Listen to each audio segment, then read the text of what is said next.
बिस्मिल्लाहिर्रहमानिर्रहीम। Kashif Ghani, lecturer, Punjab College, Pir Mahal. Dear students, hope that you will be hale and hearty, fit and fine. May Allah save you from such pandemics. आज के हम introductory lecture में आप लोगों को syllabus के मतलब बताएंगे, क्योंकि एक तालिब इल्म को सबसे पहले बुनियादी तौर पे सिलेबस के मतलब पता होना चाहिए। अजीज़ तलबा, आपको बताते जाएं कि इंग्लिश जो है वो बहुत आसान है, कतई मुश्किल नहीं है। अगर आप थोड़ा सा साथ दें और टीचर की रहनुमाई और गाइडलाइन में चलें तो आप आसानी से अच्छे नंबर हासिल कर सकेंगे। अभी मैं आपके साथ वाइट बोर्ड शेयर करता हूं, तो उसमें मैं आपको बताता हूं कि सिलेबस की आउटलाइन क्या है, ताकि आप आसानी से सिलेबस की आउटलाइन को समझते हुए अपने कंसेप्ट्स जो है वो क्लियर कर सकें। ओके, अब हम जो है सिलेबस की आउटलाइन को डिस्कस करते हैं वाइट बोर्ड पर, और इसी तरह हम इंशाल्लाह सारे लेक्चर्स जो हैं आपको वाइट बोर्ड के ऊपर हम शेयर करेंगे। तो अल्लाह का नाम लेके हम शुरू करते हैं। फर्स्ट ऑफ ऑल, आपके सिलेबस में शामिल हैं बुक 1 और बुक 3 जो है। बुक 1 में आप लोगों की 15 लेसन हैं और बुक 3 में आप लोगों की 20 पोएम्स हैं और 3 प्ले हैं। इंशाल्लाह हम ये सारा सिलेबस जो है लाइन टू लाइन और वर्ड टू वर्ड पढ़ेंगे कि आपके मुकम्मल कंसेप्ट्स जो है वो क्लियर हो सकें। तो अब हम आते हैं कि आपके पेपर पैटर्न और पेपर की में कौन कौन से आप लोगों को सवालात आने हैं। सो सबसे पहले आप लोगों को बताते जाएं कि आपके पेपर में शॉर्ट क्वेश्चंस हैं।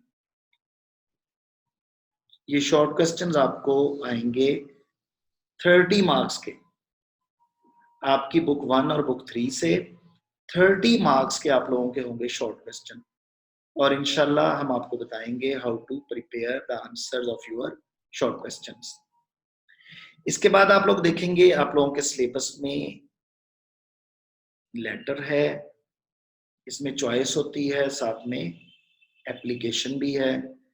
तो आप अपनी सलाहियत के मुताबिक, अपनी कैपेबिलिटी के मुताबिक जो है वो सिलेक्ट करेंगे। ये होती है 10 मार्क्स के लिए। इसके बाद आप लोग जो है वो आपको पेपर में मॉरल स्टोरी आएगी। स्टोरी के भी 10 मार्क्स होते हैं। ठीक है जी।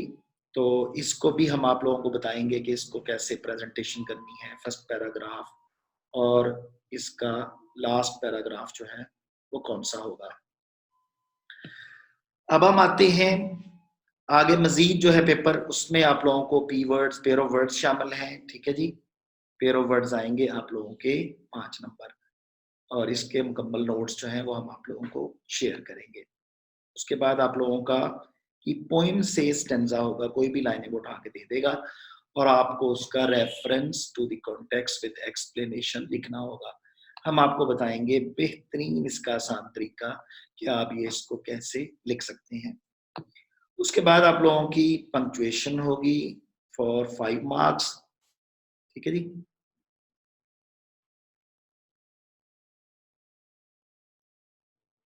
पंक्चुएशन होगी आप लोगों की 5 मार्क्स के लिए। ठीक है जी। तो इसके बाद आप लोगों की आएगी ट्रांसलेशन। ट्रांसलेशन जो है वो इंग्लिश इनटू उर्दू होगी। बुक 1 जो है उसमें से किसी लेसन में से वो कुछ लाइंस देगा आपको लिखने के लिए, और आप उसको ट्रांसलेट करेंगे। तो ये होगी आप लोगों की 15 मार्क्स की। अजीज तलबा, इस तरह आप लोगों का जो सब्जेक्टिव पेपर है टोटल वो 80 मार्क्स का ये मुकम्मल होगा। इंशाल्लाह इसकी हम तैयारी जो है मैंने बताया है लाइन टू लाइन और वर्ड टू वर्ड करेंगे। उसके बाद आप लोगों का मैं ऑब्जेक्टिव पेपर शेयर करना चाहूँगा। तो ऑब्जेक्टिव पेपर में आप लोगों के टोटल 20 मार्क्स होंगे, जिसमें आप लोगों के सिनोनिम्स होंगे। यही जो हम सिलेबस पढ़ेंगे इनमें से सिनोनिम्स वो देगा कॉन्टेक्स्ट मीनिंग के हिसाब से, तो उसके 10 मार्क्स होंगे। उसके बाद आप लोगों का यूज ऑफ वर्ब है, यूज ऑफ वर्ब जो है ये एक तरह से टेंसेज ही होते हैं, ये इसके 5 मार्क्स हैं और उसके बाद आप लोगों के होंगे 5 मार्क्स के लिए एमसीक्यूज होंगे, ठीक है। इस तरह आप लोगों के ये टोटल 100 मार्क्स जो हैं वो पूरे हो जाएंगे। तो अजीज तलबा इंशाल्लाह हम जो है उसको शुरू कर देंगे। Okay, please let's join us. इंशाल्लाह आप लोगों के सारे कंसेप्ट्स हैं, आपकी सारी जितनी भी क्वेरीज हैं, आप लोगों के जितने भी प्रॉब्लम्स हैं उनको इंशाल्लाह मैं खुद हैंडल करूंगा और बिल्कुल फेस टू फेस लेक्चर्स के जरिए से आप लोगों के कंसेप्ट्स इस तरह से क्लियर करेंगे कि आप लोग ना सिर्फ फर्स्ट ईयर की तैयारी बल्कि सेकंड ईयर, उसके अलावा एमडी कैट और ग्रेजुएशन तक आप लोगों को अच्छी बेस मिल सके। खुदा हाफिज।